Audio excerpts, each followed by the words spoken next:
भाई वो जी भाई नंबरदार साहब की तरफ से दावत है, आपको बुलाया है। खैर करे खरीदा क्या हुआ है? तो है, कोई मर तो नहीं ना गया? वो जी भाई कैसी बातें कर रहे हैं, उनके घर दावत है इसलिए आपको बुलाया है। पैसा ही पूछ रहा था। अच्छा ठीक है, मैं आ जाऊँगा। जी सुनते हो, हमारा बकरा नहीं मिल रहा। ठेकेदारी होगा देख लो। क्या हाल है नंबरदार साहब? हैं मैं लंबरदार? ओ इधर को आओ। क्या कह रहा है? मुझे लंबरदार क्यों बोला? लंबरदार के भाई को लंबरदार ना कहूँ तो और क्या कहूँ? और वैसे कहाँ ले ली? अबे क्या ले ली? जमीन और क्या?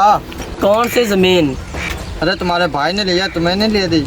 और मुझे तो नहीं लेके दी। मुझे तो लगा था आपको भी लेकर दी होगी थोड़ी बहुत ही फार्म हाउस बनाने के लिए। अरे यार उसने मुझे तो नहीं लेके दी। मुझे तो पता चल गया लंबरदार बनने में अपना ही फायदा है। और वो लंबरदार बना भी तो तुम्हारी वजह से ना। लोगों के आगे गिड़गिड़ाए तुम, वोट तुमने मांगे और गांड तुमने। तुम क्या बोल रहे हो? अबे सॉरी लोगों के घरों में झाड़ू भी तुमने लगाए। अब देखो जमीनें कौन ले रहा है? वो। अब मजे कौन ले रहा है? वो। गाड़ियों में कौन घूम रहे? वो। मैं तो कहता है इस बार लंबरदारी पर तुम खड़े हो जाओ। तुम अच्छे लगते हो और लोग आपकी इज्जत भी करते हैं। सोचो तुम्हारे पास ज़मीनें होंगी, बड़े बंगले होंगे, गाड़ियाँ होंगी और तुम गाने सुनोगे आए आए ओए ओए। अच्छा इसके बारे में कुछ सोचना। खुदा हाफिज़, आज मैं चलता हूँ। अस्सलाम वालेकुम। बात तो ठीक कह रहा है। और मेरा हिस्सा भूल मत जाना। बहन तुमको गांव का नंबरदार बने 5 साल हो गए, तुमने आज तक क्या किया? लोगों से हम किस मुंह से वोट मांगे? कोई ना कोई हल करना पड़ेगा इनका। इस तरह तो हम इलेक्शन हार जाएंगे। अरे तुम्हारे बड़ों का नुस्खा किस दिन काम आएगा? भट्टी बिरादरी जिंदा है, जिंदा थी, जिंदा रहेगी, सेम उसी तरह जिस तरह बड़े समाज के लोग जिंदा थे। और ये बात पूरे गांव में फैला दो कि भट्टी बिरादरी की लंबरदारी हमेशा कायम रहेगी। कम से कम इससे ये तो होगा ना, अगर हमें किसी ने वोट ना भी दिया, हमारी बिरादरी के वोट तो हमें पड़ेंगे ना। नंबरदार साहब इस काम में तो मैं हूँ, अभी पूरे गांव में तीली लगा दूंगा, एक तरफा वोट तुम्हें मिलेंगे। अरे बेटा पहले लोगों को लड़वाना सीखो, फिर उनके मुद्दे खुद सॉल्व किया करो। इस तरह होती है पॉलिटिशियन टाइम, समझ आई है? और बेटा जी इस तरह होती है नंबरदारी। तू क्या जाने इस बारे में? आपके खिलाफ तो आपका भतीजा खड़ा हो गया, अब क्या होगा? आधी बिरादरी के वोट तो उसको चले जाएंगे। भाई ऐसे तो हमारे रहे हैं, आधे गांव के वोट भी वो ले जाएगा और बिरादरी के वोट भी वो ले जाएगा। नंबरदार साहब ये क्या मैटर है? नंबरदार साहब अब बताओ, चुप क्यों हो गए? अब बताओ हम क्या करें?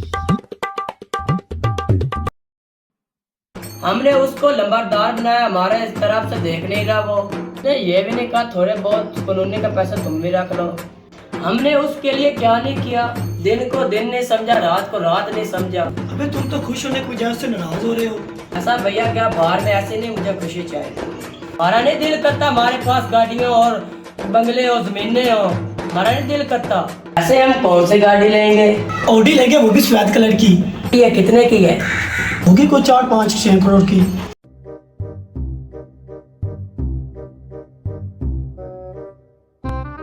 अस्सलाम वालेकुम चचा।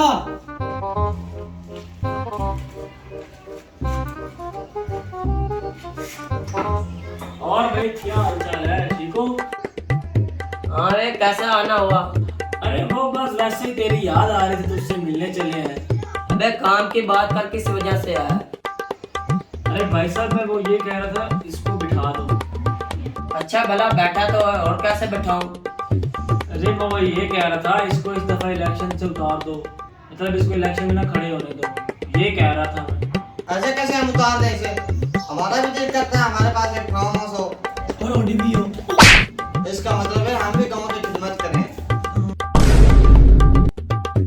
हम भी गांव के लिए कुछ करें, हम भी गांव की खिदमत करें। हमारा भी तो फर्ज बनता है, हम भी इस गांव के ही हैं ना। अरे आधा ज्यादा तो उसको है कुछ नहीं है, आम खा में गाँव में परेशानी पड़ेगी। अरे ऐसा कैसे कुछ ना आता है? चल बेटा दो का पारा सुना के सुनाता हूँ। 2 1 बार 2, तो 2 बार 4, तो 3 बार 6, आगे खुद ही हिसाब ला लो। अब देखा आगे खुद ही साहब ला लो। अरे मान लो मेरी बात, इसे कुछ नहीं आता है, तुम अपना टाइम खोटी करोगे। अरे क्यों नहीं आता? क्या कमी मेरे छोकरे में? अरे मैंने खुद अपनी आंखों से देखा सिगरेट पीते हुए इसको। चुच्चो इतना बड़ा झूठ बोल रहे हो तुम। अरे अब्बा मैं तो वहाँ पे खड़ा होकर बीड़ी पी रहा था। अरे कितना झूठा है तू। मेरा लड़का वहाँ खड़ा होकर बीड़ी पी रहा था और तू सिरकट पे कहा रहा है। इतना बड़ा हो गया तू बीड़ी पीने वाला। अरे बाप, आज मैं तो मैं होने वाला नंबरदार हूँ, मैं तुम्हें जेल में डाल दूंगा। अरे मैं तो मजाक कर रहा था, बीड़ी ना पिया कर, हुक्का पिया कर। अरे भाई साहब देख लो, मेरी अब भी वही बात है, ये बिल्कुल नल्ला है, ये कुछ नहीं कर सकता, ये फजूल में तेरे पैसे जाया करेगा। मैं तो देखो अपना देख लूंगा, मेरे पास तो चलो इतना कुछ है, ये तेरा सब कुछ खराब करेगा। देखो अब मेरी बात गौर से सुनो, एक घर से अगर दो जने खड़े होंगे तो आधे वोट तुम लोगे, आधे मैं लूंगा, और जो हमारे मुखालिफ खड़ा होगा वो तो जीत के चला जाएगा ना। और ये कोई अच्छी बात है? नंबरदारी हमारे घर से निकल जाएगी। मैं तो ये कहता हूँ इस दफा तुम सब मिलकर मुझे जितवाओ, अगली दफा बेशक इसको खड़ा कर देना। चल ये बात याद रखना, अगली बार मेरा छोकरा इलेक्शन में जीतना चाहिए। एक बात और, वोट सिर्फ मेरे नाम के मांगना, अपने नाम के ना मांगना है। अरे यार तुम वैसे ही कहते मेरे इलेक्शन नहीं लड़ते अगर हम वोट नहीं मांगेंगे तो। नंबरदार साहब एक काम करो, आप रोने लग जाओ।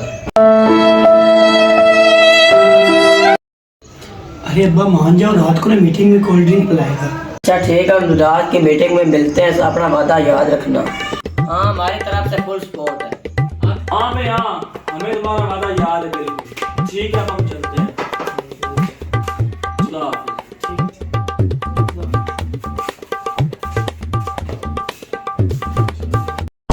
आप बताओ नंबरदार साहब, अगर तुम थोड़ा सा भी हमें भैया और भतीजे पर ध्यान दे लेते तो आज ये नौबत ना आती। तो तुम्हारे खिलाफ तुम्हारा भतीजा ही खड़ा हो गया। अरे वो तो मैंने इसलिए ना ध्यान दिया, अगर मैं उन पे ध्यान देता तो वो कल को मेरी गर्दन पे छोरा रख देते। आई बात तेरी समझ में कि ना? अब बता दे, अगर मैंने उन पर ध्यान नहीं दिया, मैंने अपने लिए कुछ पैसा जोड़ा है तो आज उन्होंने मेरी बात भी तो मानी है ना। वो इसलिए नहीं मानी कि उनके पास सपोर्ट नहीं है, उनके पास पैसा नहीं है। आई बात तेरी समझ में? इसलिए तो उन्होंने हमारी बात मानी है। अरे नंबरदार साहब आप तो बहुत बड़े सुअर आदमी हो। आप देखो कल को अगर तुम्हारा भतीजा इलेक्शन में खड़ा होगा, तुम्हारी सपोर्ट भी होगी उसके साथ, अगर वो तुम्हारे बारे में ऐसा सोचेगा तुम्हें कितना बुरा लगेगा बताओ। ये तो उसको इलेक्शन में खड़ा कौन करेगा? हैं अभी तो अंदर बोल कर आया हूँ। अरे वो तो मैं बस ऐसे ही कह के आ गया। अब बता 5 साल बाद उसको भला ये बात याद रहेगी? मैं तो ऐसे ही बस कह के आया। अरे ये तो बात क्यों भूल जाता है? हम पॉलिटिशियन हैं, हमारा यही तो काम है झूठ बोलना। वो देख रात की बिरयानी का इंतजाम हो गया, निजाम भाई की दावत करेंगे हम। अरे नंबरदार साहब छोड़ो, कैसी बच्चों वाली बातें कर रहे हो। अबे तुझसे जितना कहा उतना कर, चल या काम करके।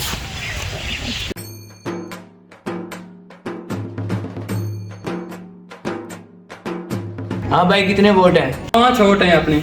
और लल्ले सुना 10 है, ठीक है? हाँ बढ़िया बढ़िया।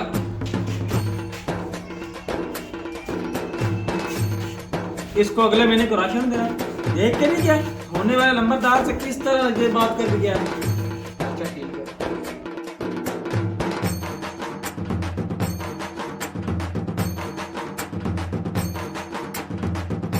अरे क्या हुआ फौजी भाई, आप बहुत परेशान रख रहे हैं। यार जैन क्या बताऊं, हमारे गांव में बहुत चोरी हो रही है, कोई ध्यान नहीं रख रहा और इस वजह से परेशान हूं।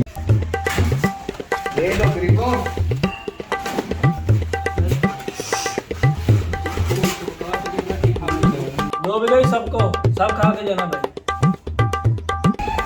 अस्सलाम वालेकुम चचा। आगे अब तो आगे बैठ, ये ले दावत खा दो। दावत को छोड़ो, 20 गोलियों के पैसे दो। अच्छा कितने पैसे उसके हो गए? 25,500। बेटे बात ऐसे है, अभी मेरे पास है नहीं है, शाम को ना शाम को बात करेंगे इसमें। नहीं मुझे नहीं पता, मुझे बस अभी चाहिए, मुझे मालिक निकाल देगा दुकान से। अरे बेटे मेरी बात मान जा, उसको कहे शाम को आकर ले लिए ना, तंग कर यार। मुझे नहीं पता, मुझे तो बस अभी चाहिए। अरे बेटे वो शाम तक वो ना पंप से मैं तुम्हें पैसे कह दूंगा, वो पंप वालों को पैसे दे देंगे। अगर शाम तक पैसे ना आए ना, मैं 5 बजे बुलवा के तुम पर पर्चा दे दूंगा। मैं जा रहा हूँ, शाम तक पैसे आ जाने चाहिए।